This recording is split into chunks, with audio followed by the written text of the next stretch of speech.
ஐயா கருப்பசாமி அவர்களின் 8 வகையான பிறப்புகள். 1. பார்க்கடலில் அமுதம் கடையும் பொழுது கருப்பசாமி தோன்றினார் அப்படிங்கிறது இதிகாசத்தில் கூறுறாங்க.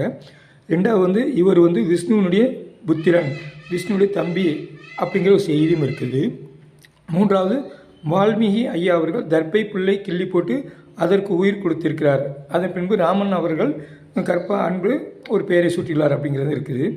4வது வீரபுத்திரருக்கும் சண்டிக்கும் பிறந்த குழந்தை கருப்பசாமின்றாங்க. 5வது ராக்காய் வர்ணிப்பு பாடலில் தமையன் அப்படிங்கிற கற்பு அப்படிங்கிறதையும் குறிப்பிடுறாங்க. 6வது கற்பன் கருப்பசாமி அப்படிங்கிற பெயர்கள் மனிதர்களாக வாழ்ந்து தலையை வெட்டப்பட்டு பூமியில் புதைத்த இடத்தில் கருப்பசாமி கோயில் ஏற்பட்டது அப்படிங்கிற ஒரு வரலாறு இருக்குது. 7வது லாட சன்னியாசி அவர்கள் வங்கதேசத்திலிருந்து வரப்படும் பொழுது கருப்பசாமி அழைத்து வந்தார்கள் இருக்குது.